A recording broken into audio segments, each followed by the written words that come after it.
अस्सलाम वालेकुम। बाग टीवी 24 के मुअज़्ज़ज़ नाज़रीन को खुशामदीद। नाज़रीन, शरीफ ख़ानदान ने भी क्या किस्मत पाई है कि हर रोज़ पाकिस्तान के लिफाफे बैठ कर उनको सुरखरू करते हैं और अगले ही दिन बैनुल-अक़वामी सहाफ़ी बैठ कर मुँह को लाल कर देते हैं कि झूठ क्यों बोलते हो। जब से शहबाज शरीफ की हुकूमत आई है, सहाफ़ियों को खूब नवाजा जा रहा है और इश्तिहारात खूब बांटे जा रहे हैं। यही वजह है कि महंगाई का दूर दूर तक नाम नहीं लिया जा रहा। घूम फिर के या तो शरीफ ख़ानदान को फरिश्ते साबित किया जाता है या फिर इमरान खान की कैरेक्टर एसिनेशन की जाती है। कल से एक हवा मचा हुआ है पाकिस्तान के अंदर कि शहबाज शरीफ जो है ये वो बैनुल-अक़वामी सादिक व अमीन हो गया है और डेली मेल ने शहबाज शरीफ से माफ़ी मांग ली है। वो सहाफ़ी डेविड रोज जिसने ये आर्टिकल शाया किया था, उसने आज दोबारा सोशल मीडिया के प्लेटफॉर्म पर एक पैगाम जारी किया जिसमें वो ये कहते हैं कि हमें यूँ लगता है कि पाकिस्तान का जो मीडिया है वो शहबाज शरीफ के हतक इज़्ज़त केस जो है उसको लेकर किसी कन्फ्यूजन का शिकार है। हमारे न्यूज़पेपर ने न तो नवाज शरीफ को कोई जुर्माना दिया है और न ही कोई इस तरह की कोई बात हुई है। उसके साथ साथ उन्होंने जो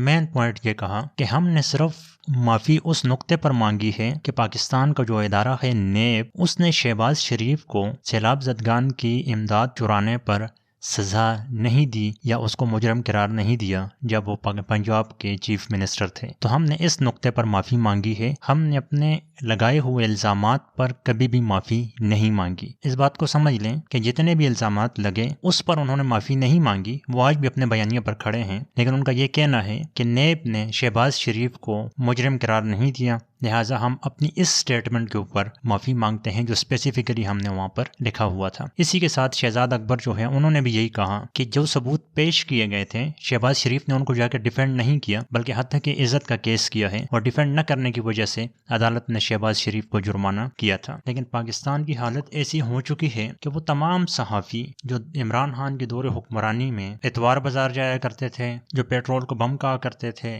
जो दिन रात LNG किया करते थे, आजकल उनसे कहें महंगाई तो वो कहते हैं गड़ी चोर। आप कहें पेट्रोल महंगा तो वो कहते हैं गड़ी चोर। आप कहें सेहत का फुकदान तो वो कहते हैं गड़ी चोर। आप कहें कि सियासी अदम इस्तेहकाम तो वो कहते हैं गड़ी चोर। आप उन्हें कहें कि बंदरगाह के ऊपर टमाटर, प्याज, आलू जो हैं LCs न खुलने की वजह से ख़राब हो रहे हैं तो वो आगे से कहते हैं गड़ी चोर। आप उन्हें ये कहें कि सरकारी अस्पतालों में मुसीबतें पड़ी हुई हैं, दवाइयाँ शार्ट हो रही हैं तो वो आपको आगे से कहते हैं गड़ी चोर। मतलब आप पूरे अवामी मसाइल को साइड पर रख के एक गड़ी आपको मिली हुई है, गड़ी चोर तो उठाएं, इमरान खान को अंदर डालें और उसके ऊपर पर्चा करें और जो भी करने करें हम। लेकिन ये भी अच्छी तरह जानते हैं कि पहले इन्होंने गड़ी इस्लामाबाद के अंदर फरोख्त की, उसके बाद वो गड़ी उन्होंने दुबई में फरोख्त कर दी, अब वही गड़ी जुल्फी बुखारी ने फरोख्त कर दी, अगले हफ्ते हो सकता है कि वो गड़ी कोई और फरोख्त कर दें। यानी एक बंदा 3.5 साल मुल्क का वज़ीर आज़म रहा और उसके एक साइन के ऊपर जहाँ पर अरबों खरबों की रिश्वतें देकर मामलात सेटल हो सकते थे, उस बंदे के ऊपर इल्ज़ाम भी ये लगा कि उसने जी घड़ी कानूनी तरीके से खरीदी